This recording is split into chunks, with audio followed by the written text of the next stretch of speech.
Magandang araw po sa ating lahat ay sana po ay nasa mabuti kayong kalagayan. And God bless Philippines. This is Councilor Danny Dayang Hirang from Lungsod ng Davao.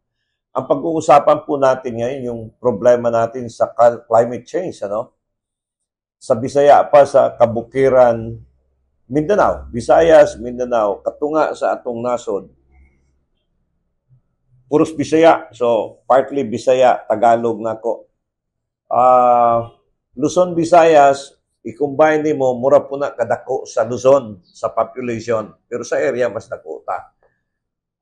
Ibig ko po sabihin, dito po sa Luzon ng Davao, isa po sa program ng ating local government under Mayor Basti, ay yung tinatawag naming Water Catch Basin Ordinance. Meron pa kaming ordinansa niyan, requiring lahat ng mga subdivision ay magkaroon ng requirement ng water catch basin. Yung parang lagoon. Kasi, dahil sa climate change, malakas po yung ulan, di ba? Malakas ang ulan. Hindi natin alam na kahit winter, mainit. During November, December, malamig na yan. Pero dito sa Pilipinas, dahil nagbago na yung ating klima, mainit pa rin kahit Pasko. Or kahit summer, during summertime, panahon ng init, umuulan na. Correct? Talagang nagbago na po. And long time ago, pag sinabi nating Middle East, walang ulan, walang baha. Pero kahit sa Saudi Arabia, inuulan na. Sinasabi natin dati sa Mindanao, wala masyadong bagyo. Pero ngayon, karamihan ng bagyo dumadaan sa Mindanao from Luzon, dumadaan ang Bicol Region, Catanduanes, papasok dati, pero ngayon ay nasa Mindanao na. So marami na po ang pinagbago. Dahilan po sa init. No? Dati wala namang, hindi masyado mainit kaya pa ng ating katawan. Pero ngayon napakahirap po. So dahilan dito, pag umulan naman, grabe naman ang bagsak ng ulan. Napakalakas naman ang ulan. Now, dahilan dito, gumawa po kami ng ordinansa sa Lungsod ng Davao, yung tinatawag namin na Catch Water Basin Ordinance or Catch Rainwater Ordinance. Ito po ay requiring sa mga subdivision na maglalagay na magkaroon sila ng parang lagoon para doon po maiimpok yung tubig. Para hindi po sabay-sabay, dili mo awas dito dayon mo baha. Meron ding iba that during high tide season, panahon sa taob, sa Bisaya pa, during po sa, how do you call it in Tagalog? Yung high tide season, pumapasok po yung tubig, papasok sa ating mga, let's say, Pasig River. Pag high tide, ang Manila Bay, yung flow, yung current ng tubig pababa ay mahina. At pag sinundan ito ng ulan, flooding, magkaroon po ng baha ang Metro Manila.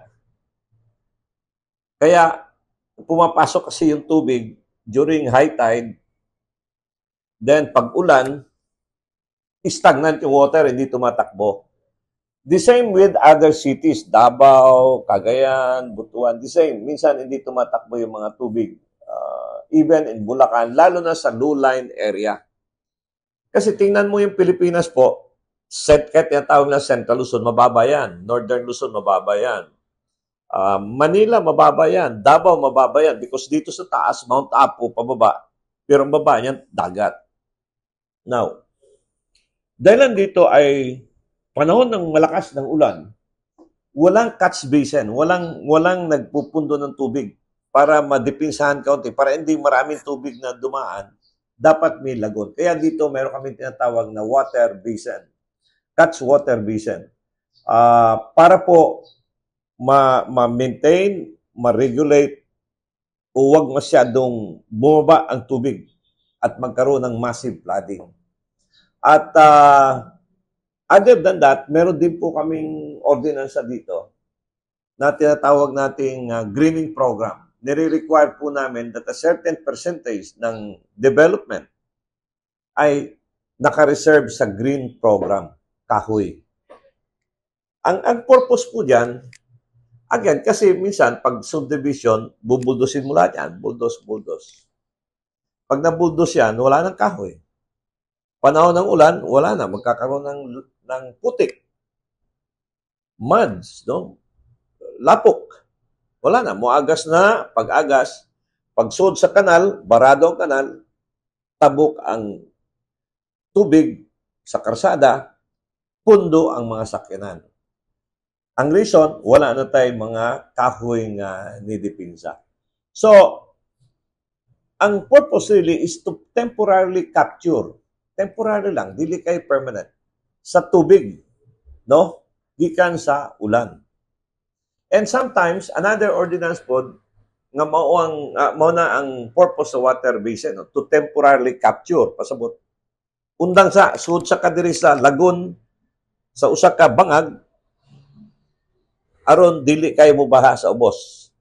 Sabi ni Saya pa. Now, on the other hand, dahil lang po sa shortage ng water, nire-require po natin dito sa lungsod ng Davao na magkaroon ng water, catchment water, rainwater, tangke. Mga balay, magbutag tangke para panahon sa ulan na tayo reserve mga tubig. But it's good, usata nga nakidili man punta, usara, daghan. Usata sa nakigbisog nga mabutangan og tubig ang Davao. Sa ngayon, ang lungsod ng Davao, wala na tayo problema sa tubig. Nalay mga area. O garbuta nga, usata nga nakagbisog niya anak.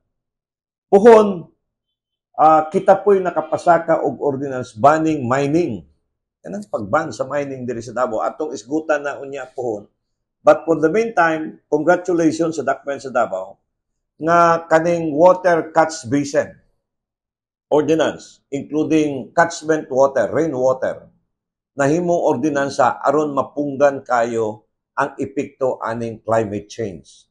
Di man yun ni mapunggan kay binuhatan man ni sa Ginoo ra gay makapaundang ani, pero ang pagpaningkamot na sa mga tao, makita ninyo naitabo sa Yolandas, Tacloban, mga baha, mga dagkong mga dikes gipambutang na pero matumpag ra gyapon. And that is why we discuss kaniya about disaster preparedness. Maloy ang Ginoo mabalikta sa konseho sa Dakbayan sa Davao because I've been there for a quite long time. Mubalik ta puhon din ha, tagantag panahon po sa taga-Dakbayan sa Davao. Dirita makapokus kasi uma naman tong ordinansa nako nga banning mining. Karon ang mga kabukiran sa Davao instead mabangagan sa pagmina, mga swimming pool na dito, ang taga-syudad kay init din mo adto dito sa bukid. So we were able to sustain and prevent disaster, erosion sa mga kabukiran. The other one, we were able to help kaning balikatan housing, dagantang natabangan diya nga dili may embargo ang ilang mga balay sa subdivision. The other one is kaning water sa Dakbayan sa Davao nga atong gipakigbisugan. And if God's permit, we will be focusing on the education, including disaster. So ato kaning isgutan pohon pag-abot sa panahon. This is Councilor Dayang Hirang. Congratulations to Davao, to Mayor Baste for implementing the rain catchment program as well as the water catchment basin program sa Dakbayan aron malikayan ang baha. But again, we must understand nga ang Davao na diri ang Mount Tapog, Bukidnon nasa taas, pagkusog ang ulan dito, wala yun na, di yun na mo mapunggan mo, dagay-day yun din eh.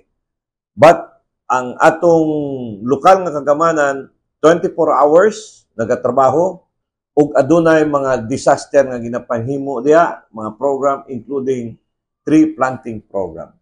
Till next time, daghang salamat sa inyong tanan. Maraming salamat po sa ating lahat. Hanggat sa muli, ang ganda ng Pilipinas. This is Danny Dayang Hirang. Mahalin po natin ito. God bless Philippines. A political analyst, Danny Dayang Hirang, shares his commentaries and analysis on the latest issues. As a veteran public servant, offering his insights and critical thinking. As an educator, he speaks the truth that matters. Our seasoned legislator, Danny Dayang Hirang, is live every Monday, Wednesday, and Fridays at 6:30 to 7:30 p.m. via Facebook. Follow us on our social media platforms for more details. Mahalin natin ang Pilipinas.